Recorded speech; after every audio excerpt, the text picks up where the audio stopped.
third and long. Sing this song 'cause it's third and long. And now to your hosts, Tony Hunt, Andy Benedict, and Jesse Logan. Gosh dang it, here we go again. Now it says live. Don't tell me that.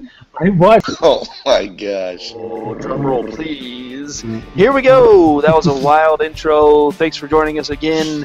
We are back, third and long. This is going to be episode 6. Kinda. It's 5.5, and I'll tell you, boys and girls, what happened last week. We did film the show. We shot it. We had it ready to go. But this guy, your leader, not so good of a leader, screwed up the editing, didn't take, and my Mac ate the whole thing up, so we could not post it. So my apologies there. Gentlemen down at the bottom, sorry for all the work you did. It just did not matter. We'll make it up. Felt like it was a good show, too. The lost episodes. Jeez. We'll bring those cuts. I somehow will still find them. We'll bring them to you guys. But we will have a bigger, we will have a better, we will have a great show this evening. So we're going to go ahead and call this episode 5.5. So we'll double down on the 5s this week. And again, my name is Tony Hunt. I'll be leading you guys through the episode. Joining me, as always, with the man with the fake Nike, truly a Lululemon hat, Andy Benedict. What's up, guys? That's Glad to be taped back. out. That's And taped, yeah. I need to put a piece of tape over the top of it. And the wild man over there with him, he is what I whip my hair back and forth. I whip my hair back and forth. I don't even know what to call it. I really tried to come up with something clever. He just threw me off coming into this with this wig, but it's a man from KC, Jesse Logan. Welcome back. Great to be here, and sometimes you just got to rock some hair. I don't have it, so you got to feel it out. Yep. Feels great. Feels good. And I think with the KC leading in with that, with just wearing the Chiefs stuff, he should really be wearing the Kansas City Royals, as Jess and I are both from the great state of Kansas in the Kansas City area. We'd love to give a shout back to everyone at home saying, hey, congrats, awesome job. We love the Royals. Yeah. And watching these guys win, what a huge win for the Kansas City Royals. I think it hasn't been done since when again? 1985. 30 years in the making. Yeah. Fantastic. So it was great to see those guys win. I know my grandma's happy. I know everyone back home is happy, especially Mr. George Brett. Huge fan there. Yeah. So again, well, the whole city of Kansas City absolutely just shut down, and I'm sure everybody saw pictures of the parade, the aerial view, and it was just a sea of blue up there. So couldn't be happier for those guys. It was a fun team to watch. They just play baseball the right way, and they really play, with kind of like that childlike enthusiasm that we all grew up playing with in Little League. So it was a blast. Yep. Yeah, it was fun. It was fun to watch other teams besides the traditional powerhouses too. I think that you didn't have the Cardinals, the Giants, the Yankees, etc. It was nice to see fresh blood, and boy, they gave us a great World Series, one that was certainly fun to watch. Yeah, it was good. Good not to see that Madison Bumgarner striking everybody out again. Getting Bumgarnered. That's right. Again, congrats to everyone back in Kansas City. We're happy for you guys. Enjoy it. You did it. Hopefully we'll see you guys do it again there. So good. So with that being said, we've got a great show coming up for you guys. We're going to lead off with college football talk. Andy's going to walk us through some fantasy football insights again, like he does a great job every week. And then we're going to lead into a special guest this weekend. So please stay tuned. Don't X us out at the 5.5-minute mark. We'd love for you to stay with us. We do have a big special guest joining us from the Northeast. And then we'll round out the episode with our top 10 to win for the weekend. So stay tuned. We'll be right back. We'll cover some college football preview. Breaking news. We're back. So hopefully everyone stuck around. I know the intros are pretty brutal, but we try to do a good job. Keep you guys around for segment 2. Here we come. College football. Big breaking news this evening. We had the first ever college football playoff poll released. For those of you who don't know, this is kind of the big poll that's going to take us in the rest of the season and round out that top 4. Who's going to get into the playoff and who is not. So we'll do a quick overview, get some thoughts, feedback from the 2 below, see what you guys have to think. But first off, let me introduce everyone to their top 5 in the new college football poll. Starting with number 5, not TCU, not Baylor, but Notre Dame. Notre Dame, number 5. And then coming in at number 4, again, not TCU, not Baylor, but a one-loss Alabama. Number 3, Ohio State. Silence. And then moving into number 2. I think they deserve to be there. I think that's the right thing. Yep. Number 2, LSU.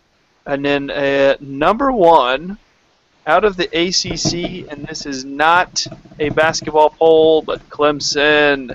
Wow. You are number 1. Well, and I want to get back to Jesse making a comment on Ohio State deserving to be there, right? And I think that what some people do is they think, well, they're the defending national champions. They haven't lost yet, and that opens up the question of the great debate on then how are we having an Alabama team with a one-loss record ahead of a TCU, ahead of a Baylor, when you got to admit Baylor's looked a heck of a lot better this year than Ohio State has, and they're both undefeated.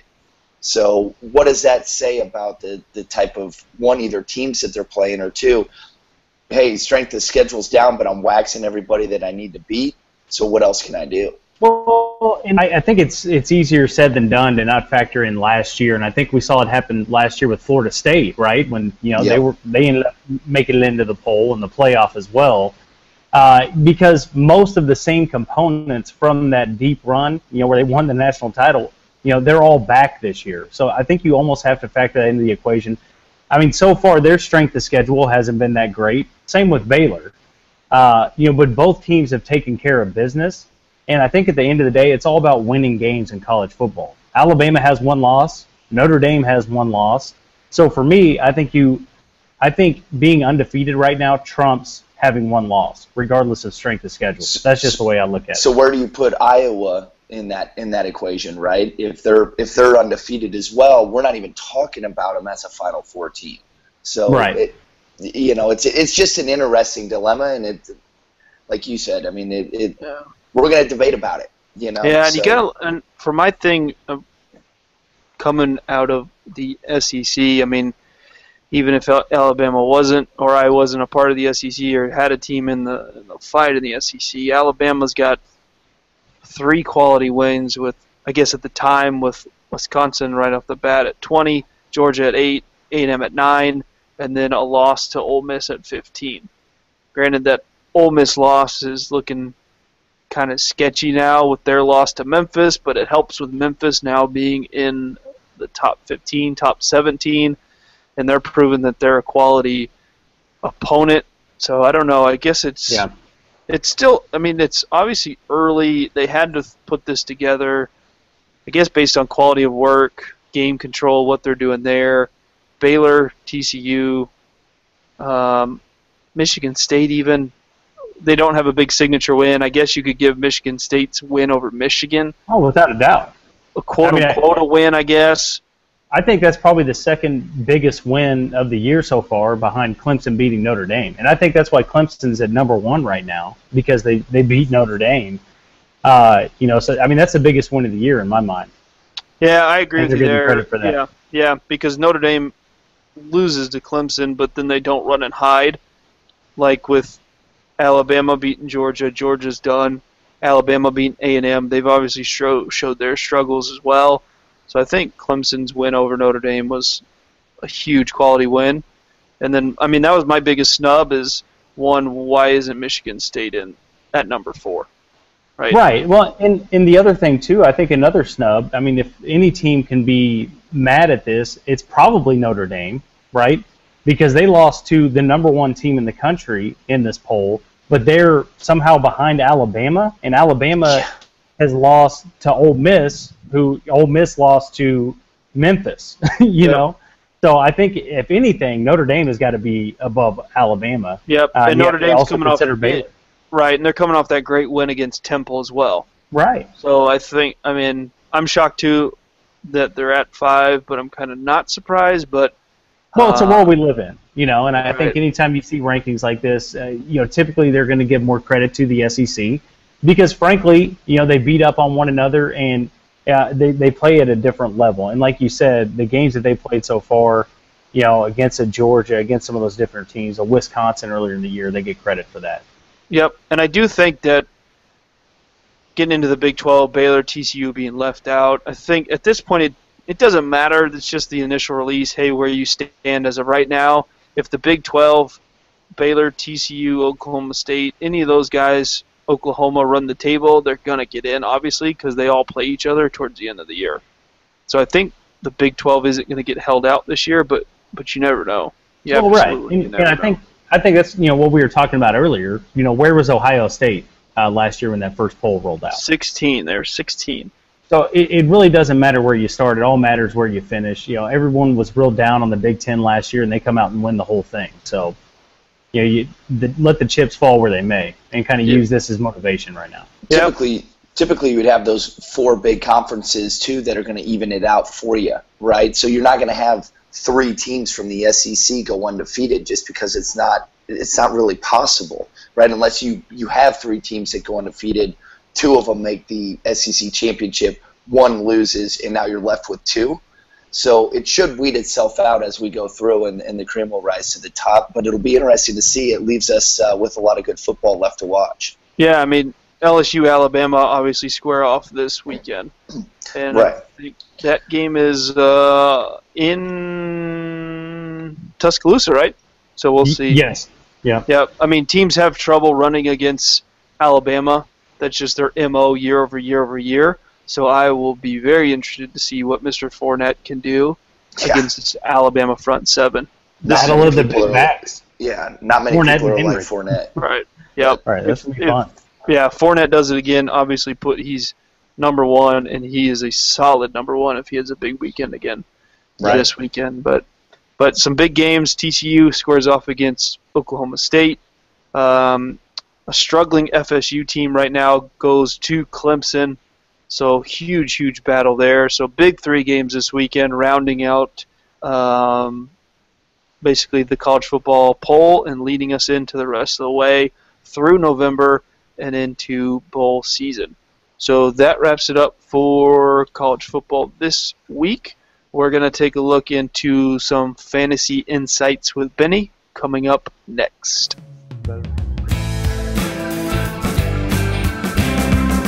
Here we go. We're going to transition gears a little bit for you guys. We're going to switch over to NFL, and we're going to talk through some fantasy insights, got some big injury updates, and who you should look into fill your roster if you had any of those injuries happen to you. And if you happen to play Drew Brees last week, you probably lost, so I'm sorry for that. But now, Andy, take it away, my friend, and lead us to the promised land this final stretch. Awesome. Well, yeah, and how can you overlook Drew Brees and his performance that he had? That was a basketball score, right? Going in and playing the Giants. And Eli really equaled him, right? He matched him. He didn't have the gaudy numbers like Drew Brees had, but one stellar performance by both of those quarterbacks. And I think Brees beat my team single-handedly.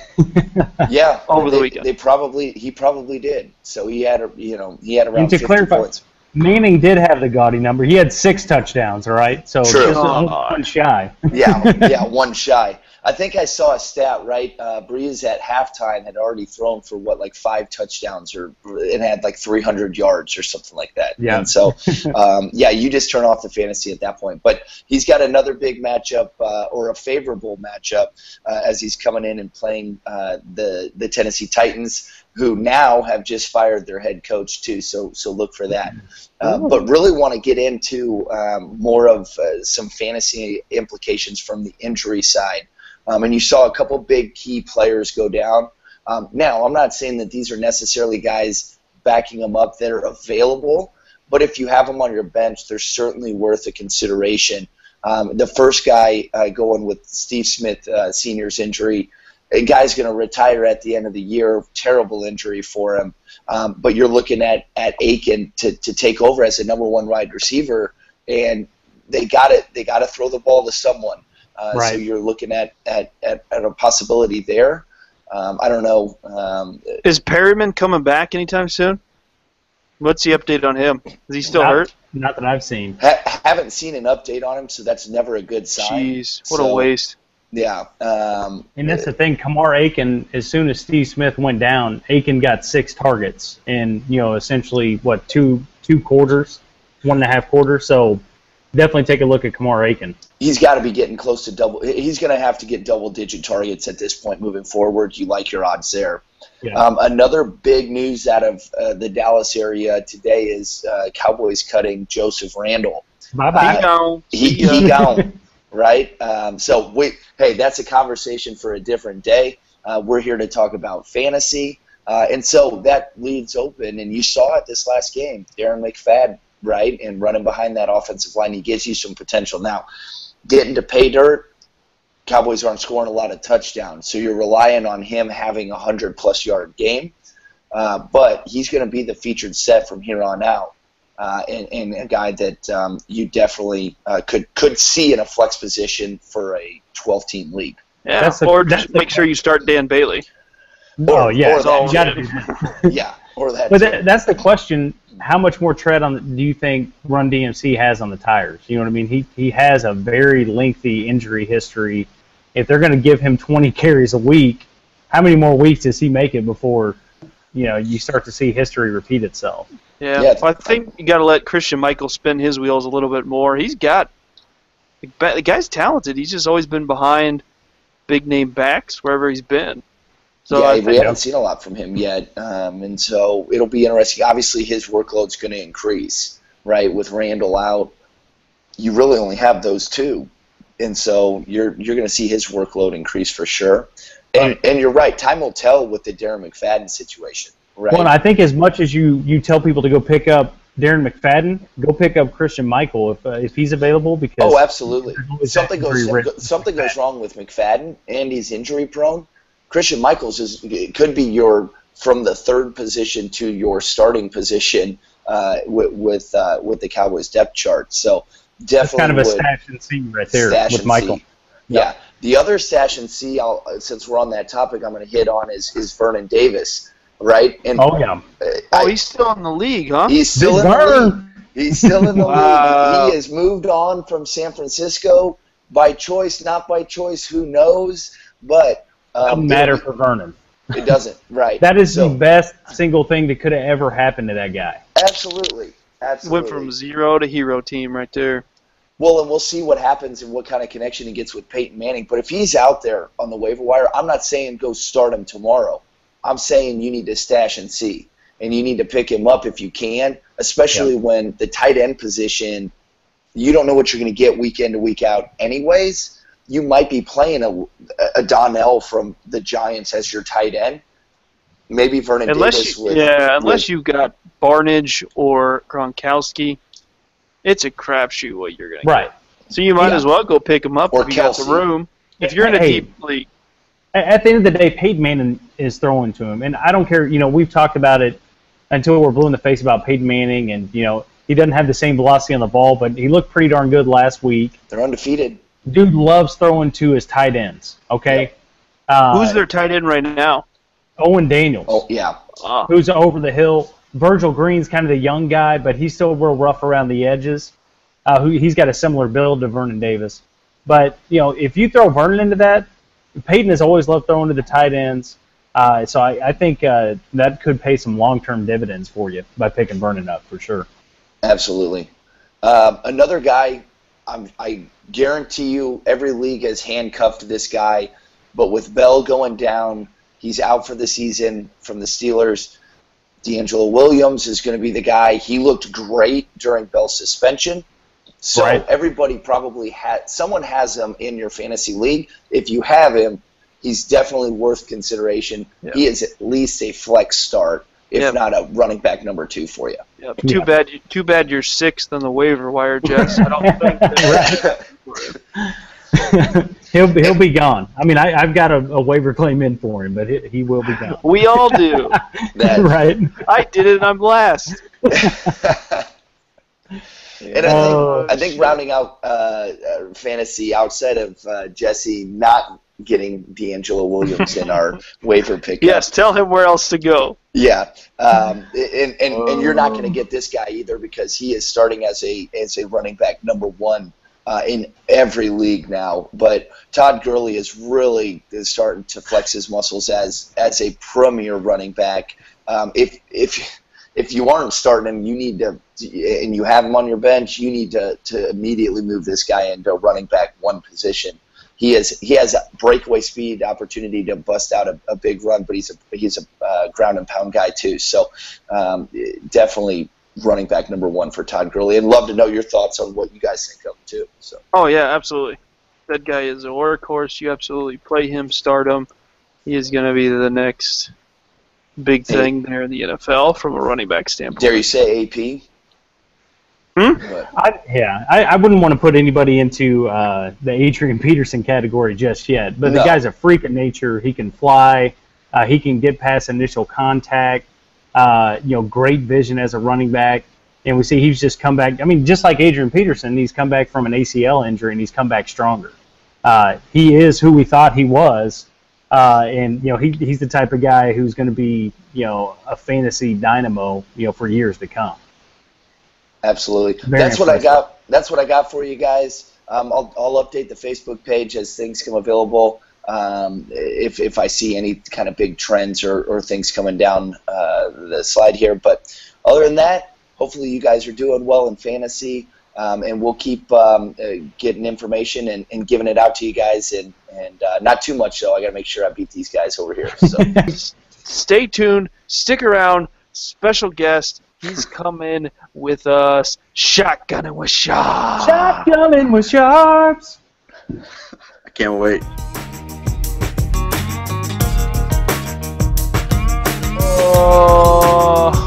Here we go. We're back again. We're going to try this again, folks. As I said earlier, this was the 5.5 episode. We'll bring you the lost clips of what we missed last week.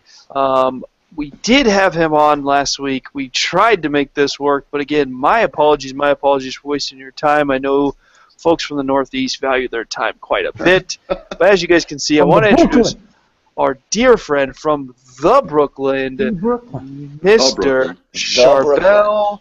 You can say your last name because I butchered it last time. No, give it a shot, man. Habib. There we go. There we go. Again, good enough. That's what he did. Good enough. Charbel Habib. But welcome, Charbel. Glad Thanks to have for you, joining us. Sharps. Glad to have you, buddy. Yeah, I'm glad to be back, technically. Yep, technically. So, for everyone, obviously missed it last week, we're going to be calling this Shotgunning with Sharps. Shotgunning with sharps. We're going to basically just go around the horn. We're going to pepper this guy. But before we get into the fun, mad question, son. Charbel, I know you're a huge baseball guy, so Love please give us a quick recap, thoughts, feelings around the World Series. Well, I mean, it was obviously a lot better than the 4-1 showed. The Mets had a lead, I'm pretty sure, in every game of the World Series. But their flaws were really manifested in this one. Bad infield defense, not a bad bullpen, but a lesser bullpen than the Royals. And, I mean, the Royals were just hungry. They made it last year. They lost, heartbreaking fashion, and they just wanted to get back. They felt it, and they made a run. I mean, at the end of the day, you got to remember, the Mets had the lowest runs in the MLB on July 31st, and they were the first team in history to make the World Series after having that stat. So, I mean, they were a crazy hot team. They would have never made the World Series, I don't think, if David Murphy didn't get that hot. And, I mean, they just ran out of steam there at the end, and they lost to a better team. Got it. And I'll lead with questions. I got something here. I got to know, what the hell is hanging behind your head? This is my Rambler section right here. Who are the Ramblers? The Loyola University. Loyola, Chicago. The 1963 national champs opening up against Benny's UTSA Roadrunners this year. The Ramblers.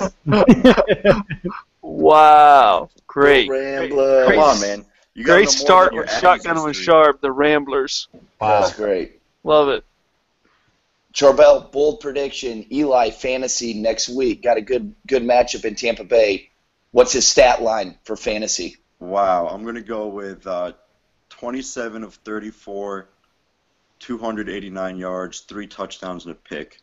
Shotgunning with Sharps here and asking if you could eat one food for the rest of your life, what would it be and why? Come on, pizza all day. New Or even York have style to explain pizza, that, no. New York style pizza, or any other kind. No, just New York style pizza. We know Chicago is more of a casserole. It's not really pizza. So I'm going New York style. I got my favorite spot, Pizza Wagon, on 85th and 5th in Brooklyn, the Brooklyn. So give me that every day of the week, and I'm happy. Wow. Did you say Pizza Wagon? Yeah, that's the name of it. Wow. Shotgunning with sharbs, NFL or NCAA football. What do you like better? Oh, probably NFL. Why? I just don't really like how the NCAA is set up in college football. It just kind of seems like a farce, honestly. Fair enough. Yeah. And I'll go a little step further. I'll take college basketball over the NBA. Yeah, now you're talking. Shotgunning with Sharbs. Hey, what do you think of the new expansion WA team in Dallas? The expansion who? WNBA team. The new WNBA team in Dallas. WBA. I had no idea, but I'll be there for opening night. Courtside. Let's go. Oh, wow. Shotgunning with Sharbs. Wondering who is the one guy that you think will blow up this week in fantasy? Ooh. Boy. Give me Stephon Diggs. I'm thinking he's finally going to get 2 touchdowns this week. He's had, wow. What, 3 straight weeks, I think? 1 and 2 straight weeks right now. 2 straight weeks? All right, Yeah. well, he's going for 2 this time around. Shotgunning with Sharbs. What do you think of Odell Beckham Jr.'s touchdown dance? And could you dance the same way? No, I don't have that kind of swag. I can't dance like that. I love the dance, though. I'm all for it. He did it right in front of me in New Orleans this weekend, and it was beautiful. Perfect. So the shotgun, and here's our last. I think this is the last shell we have in the chamber, so we'll give it a shot. This was actually brought up during a dinner conversation with my girls this evening. Would you rather eat a booger bomb or a slug wheel? A booger bomb or a slug wheel? Did I understand that correctly? That's Oh, correct. man, that's tough. Slug wheel. Can we get a definition on what a slug wheel Boogers? Are they is? my boogers or somebody else's boogers? You just get this is shotgun. Just answer the damn All right, question. booger bomb. Booger bomb. Yo, I think that might be the right choice. I just don't know. No slug wheel. I don't know what you're getting in with choice number 2. Wow, you really got me there. Oh, Save the best for last, my friend.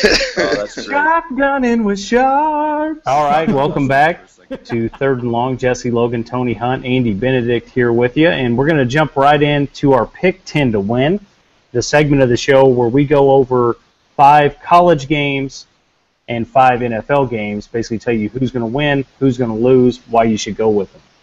So give you a quick update on the season standings. Well, first off, last week there was a tie at the top once again. This time Tony and Andy tied at the top at 6-4, both with winning records. Yes, sir. And then alone at the bottom, one Jesse baby. Logan, Coming back. 5-5. Lonely. Where are And we at overall? I'd also like to point out that I did pick Vandy over Houston. They got shut out. What was it, 38-0? Wow. So back-to-back weeks, my upset picks have gotten shut out by a combined total of 94-0. Teams are out there saying, "Holy crap! Don't let this wild guy pick us because we won't score." Exactly. Don't do this to us. So once we get into that upset special this week, watch out. Okay, I'm not going to tell you who it is yet. Oh, gosh. Whenever Updated you- standings. Yeah, go ahead. Let's say whenever you make a pick, I'm gonna hit him up on Twitter and be like, "Look, the Jesse Logan Third and Long jinx. You guys will not score." So go ahead and take Alabama this week for us. We could all use that. Right. All of a sudden, I've been the touch of death for these teams. So, looking over the season standings, you guys have really closed the gap. Tony's slowly making his way out of the basement at an even 20-20, finally back to 500. In second place, Andy Benedict, 22-18, Hanging in there. and still leading the way, myself, 24-16. In the face. So we'll go into picks for this week. The first one we're going to lead into is that battle there in Tuscaloosa. LSU travels to Alabama. Bama's a 6.5-point favorite in that game. And I'm going with the road underdog. Bama's won the last 4 games. I feel like LSU is going to break that streak between the two.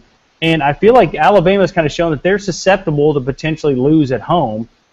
So once again, I'm confiding in Leonard Fournette. I feel like he's a very rare talent, and I know Alabama's defense is great, but I'm putting my stock in LSU this week. Whoa, Nelly! I am not taking our boy Fournette. Give me that wild-ass Nick Saban to shut him down for the first time this season. Alabama by 10. Wow. Ooh, wow.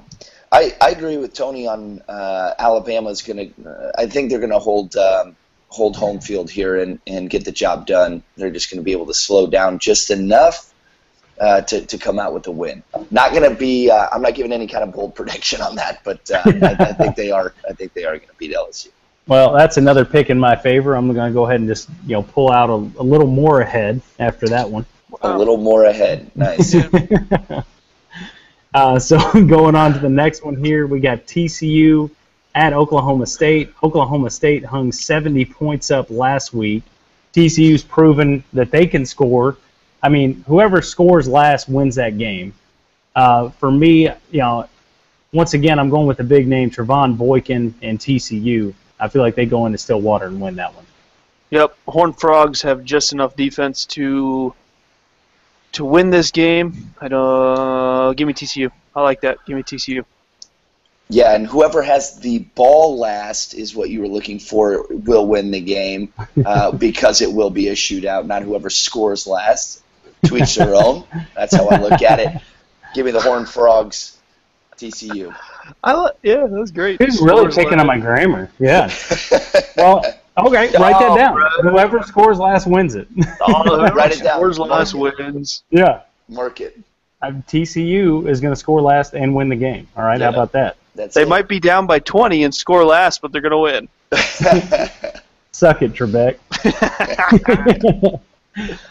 All right, so on to the next game, Florida State at Clemson. Clemson, 12.5-point favorite. Like you said, FSU struggling a little bit here of late. They do have some solid talent there. Running back there is a freak of nature, but I'm going Clemson in this one.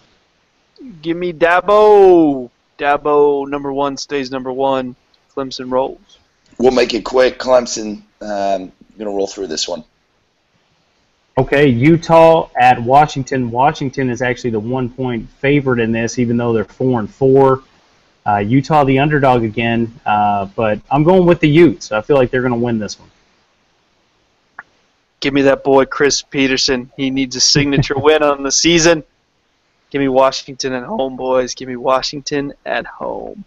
I know what Benny's going to say. Oh, give me the Utes. I was actually leaning towards Washington. Initially, I thought Utah. Then I went back to Washington, and I'm going to stick with Washington. I think they're going to take care of business at home. So I was waffling on this one big time, mainly because I haven't watched enough of either of the teams. So it's really just a toss-up for me at this point. So I'm going to pick with the home team and go with Washington. And now we go to our college upset special. So be on the lookout for big shocker here. Yeah, be on the lookout for Northwestern, most likely to not score this week. They're probably going to get shut out with the way things are going. Whoever scores first is going to win this game. All right, Penn State over Northwestern. Got to score to win. Got to score to win. Last one who scores wins. Yep, there you go. Penn State scores first, and they beat Northwestern. Score first, you're the first winner. My turn. Sorry. Make your pick, clown. Oh, man. I've got, sorry. Oh, crap. Hold y'all here. Navy over Memphis. Sorry. Navy over Memphis. And no way. Jeez. Don't worry about it, bro. They're going to run for like 1,000 yards. I'm actually, and this is I'm victim by going last here because Jesse stole my pick, but I am actually going to be up in State College this weekend, and I'm going to get in and take in the sights of Penn State. So we're gonna take Penn State over Northwestern. I know it's going with Jesse on this one, but we're gonna rock it. All right, boom. So that's college. Is Tony works on getting one of our special guests in here, a new segment coming up this week. So please disregard his background actions there. But going to the NFL, the first game we have on the docket, the Eagles are 2.5-point favorites as they travel to Jerry's World to take on the Dallas Cowboys. For me, like we've talked about here this whole segment, you've got to score to win, and you got to score touchdowns to win. The Cowboys have not proven a propensity to be able to do so. I'm going with the Eagles in this one. Give me Eagles as well. I have given up all hope on the Cowboys. I'm sorry, I just can't do it. I went and played golf last week instead of watching the game. Sorry, Andy, I have lost all hope on somebody. Wow. You're not missing much. I'll tell you that much. You're not missing much. And here's what I'm going to do in this one. All right?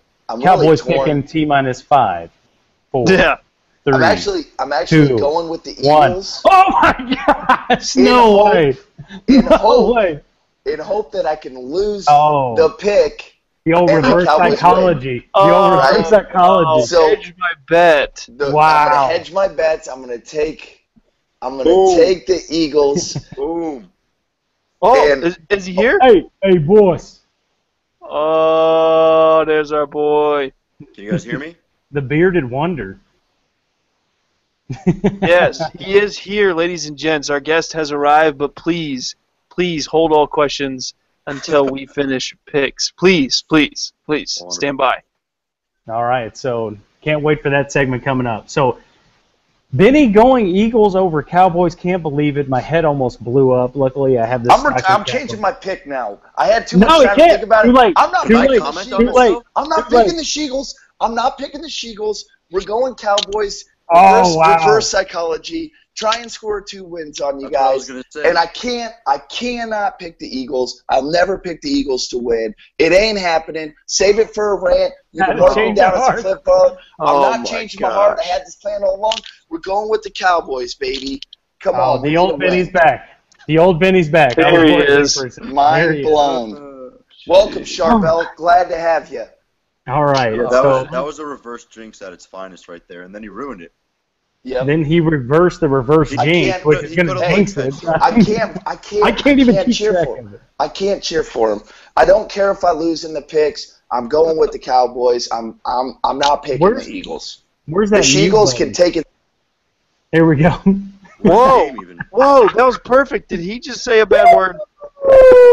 Muted. He has been muted. Get him out of here. How do you unmute him?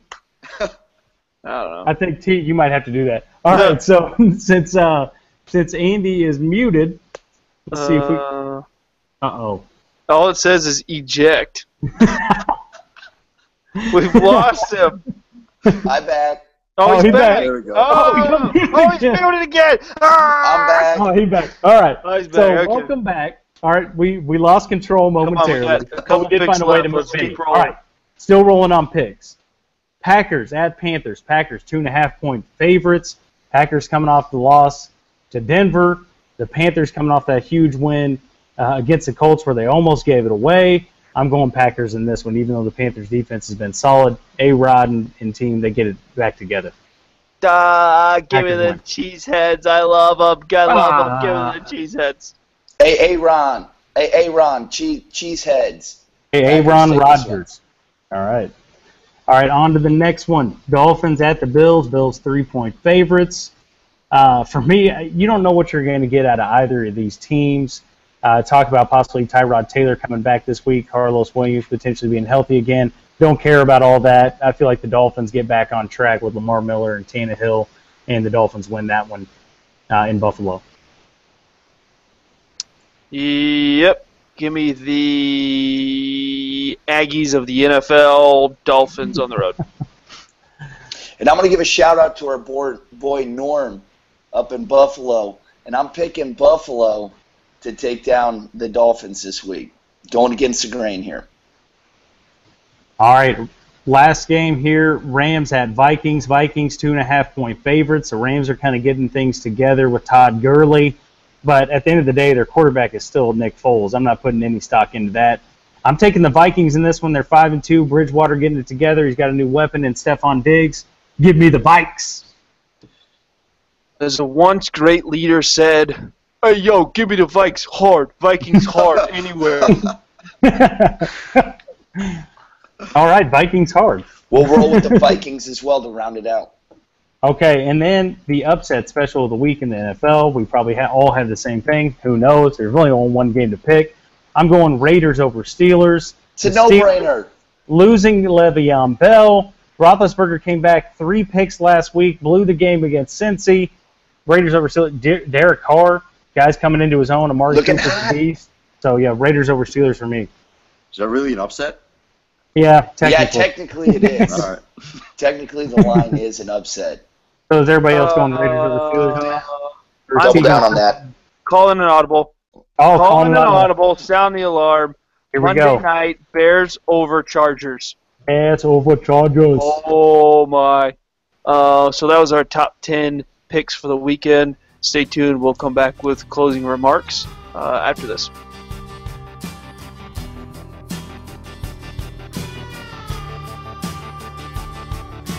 Okay, so that's going to do it for episode 5.5.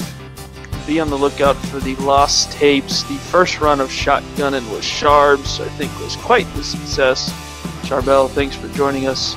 My And pleasure, as guys. always, Andy, Jesse, thank you. Or I think that's Jesse down there. He had a massive haircut as we've been going through segments. But again, gentlemen, appreciate it. Always fun. Enjoy what we're doing. And like always, keep the chains a-moving. And stay away from booger bombs, for sure. Oh, please. And email us at thirdandlong1@gmail.com and check out our Facebook page. Yep, there's our social media plug right there. And again, always be safe out there, ladies and gents. Watch out for the booger bomb. Third and long, sing this song, 'cause it's third and